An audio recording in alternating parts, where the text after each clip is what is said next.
السلام عليكم ورحمة الله وبركاته. وائل سلامي walaalaha Soomaaliyeed gaar ahaan reer One Life waa Sayid Maxamed qofkan la hadlaya. Waxaan iminka ku suganahay London muddadii bishii December iyo bishan baan joogaa. Marka dad badan ayaa isoo raadinayay isoo wacay. Marka walaalayaal qofku bini'aadanka mararka qaar waxa loo baahan yahay markaad in badan socoto wax badan qabato mararka qaar inaad fariisato xisaabiso markaysaa wixii kuu qabsoomay iyo waxaan qabsoomin maadaama sanadkii horena dhamaaday sanad cusubna aynu galnay arrintaas baan hadda maaragtay aniga iyo dad kale mas'uuliyiin ah la socoteen inaanu maalin dhaweyd Sofia aadnay oon soo qiimeynay macnaha waxyaabihii nooga qabsoomay meeshaas aan tagnay iyo waxyaabaha yani ka soo baxay sida aan u aragno qof walba ra'yigiisa كلي ولا سعتان شيخ يوسف يو إبراهيم بن إسرائيل بكلي ولا لها سن إيجون إن شاء الله تعالى ويه لما قطعي أما رأي جوده قرن ويكون سوجودين إبراهيم كل قرار وصوص ميوان أركي مركا لابكون إلى وطن بدل بدن بسعودة كلي واحد ربح دينا يحسوسي هل كان أنشو مانتي وحيرو أدي يسوع جتان أركي وحاوي روبا داية ماشي هو إنجليزكا قبل بدن باتشرا ودن كان ودن آدو قروح بدن رنتي آدو هرمرسن ودن ماذا يورو بدن كقول قالها بدن marka halkan waxaan ka arkay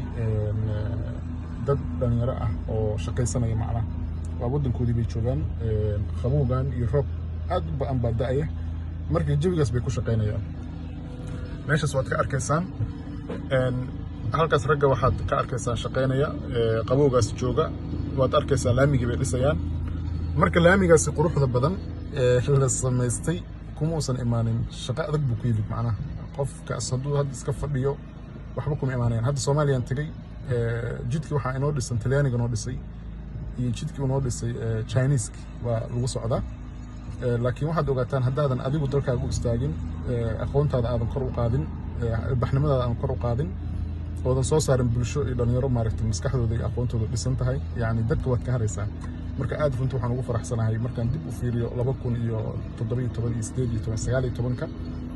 dad badan oo meelo kala duwan caalamka inaan la kulmay maanta in badankooda inay yihiin dad liidar ah oo professionals ah shaqooyinkii ee mushaarka ay qaadanayeen ka baxay maanta shaqaysta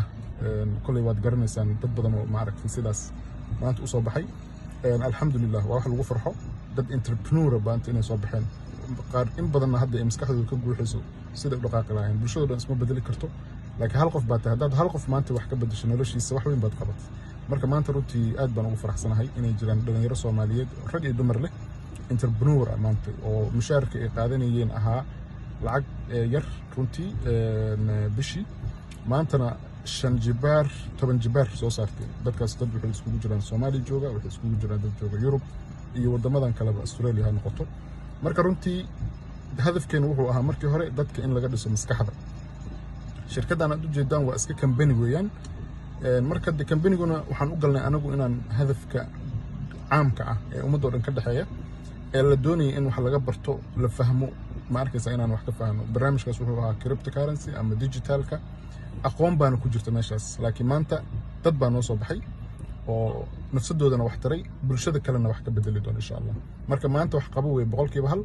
gudbi dadka saas wax isku sii gaarsiinayaan marka waa Sayid Maxamed oo idinka soo salaamay London meel kasta joogta waxaan idin rajaynayaa guul iyo horumar